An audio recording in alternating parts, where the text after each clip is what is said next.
আমি এখন আছি তনিমা লাইফস্টাইলের যে কর্ণধার, আমি সেই কর্ণধারের সামনে আছি।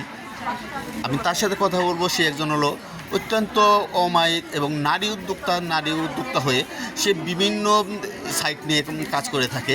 আজকে তার সাথে কথা বলবো। এখানে যে মেয়েদের যে অর্নামেন্টস, সেই অর্নামেন্টসগুলো নিয়ে আমি কথা বলবো।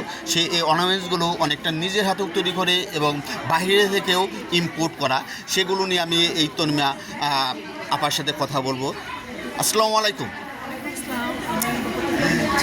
কেমন আছেন? আলহামদুলিল্লাহ ভালো। আপনি যে দীর্ঘদিন যাবৎ যে নারী উদ্যোক্তা হয়ে কাজ করছেন, আমি দীর্ঘদিন যাবৎ আপনাকে এই প্ল্যাটফর্মে দেখতেছি।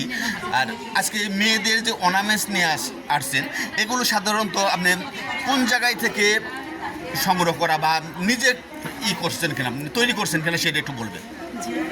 আমি চুমকি লাইফস্টাইল থেকে চুমকি তামিমা বলছি। আমি জুয়েলারি পেজ, আমার পেজটা জুয়েলারি, এর পাশাপাশি আমি কিউবিসের বিজনেস করছি। তো আমার জুয়েলারি পেজটা বেসিক্যালি আমি নিজে পছন্দ করে নিজে কাস্টমাইজ করি।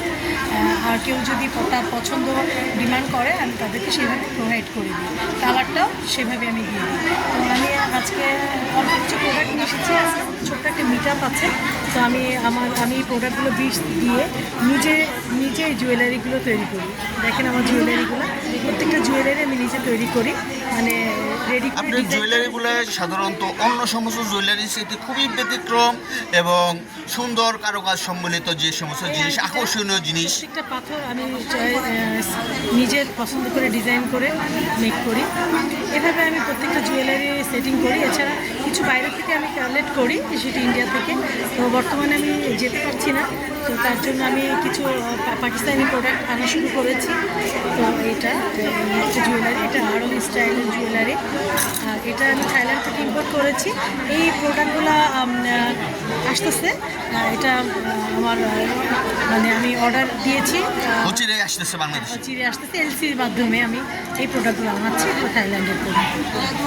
তারপরে যে আপনি যে হোমমেড খাবার নিয়েও যে কিছু কাজ করেন, সেগুলো সম্বন্ধে মনে একটু বলবেন। এছাড়া আমি পাশাপাশি হোমমেড খাবার নিয়ে কাজ করছি। আমি কেক বানাচ্ছি। কেকের পাশাপাশি বেসিক্যালি আমার বাচ্চা পছন্দ করে দেখে আমি আসলে কেকটা বানানো শুরু করেছি। সেটা যে বাইরে এত মানে সবার সমাদিত সেটা বুঝতে পারি না। এখন আমার খুব ভালো লাগছে, প্রাউড ফিল করছি। আমি তো অনেক শুনেছি, দধি বানাচ্ছি হোমমেড। আমি তো অনেক শুনেছি আপনি দধিটাও খুব মার্কেটে খুব প্রশংসনীয়। যে আমি দধি বানাতে পারবো, আমার মায়ের কাছ থেকে শেখা। তো আমি শিখতে যে বাসায় নিজে বানানোর পরে চিন্তা করলাম এটা সেলের ব্যবস্থা করলাম।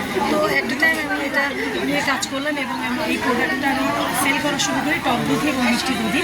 তো ম্যাক্সিমামই এই প্রোডাক্টটা আমার খুব যায়। আমার ফ্ল্যাটের সবাই, আমার বিল্ডিংয়ের বাইরে, আমার আশেপাশে যারা আছে, আমার এই দধিটা খুব বেশি পারচেস হচ্ছে।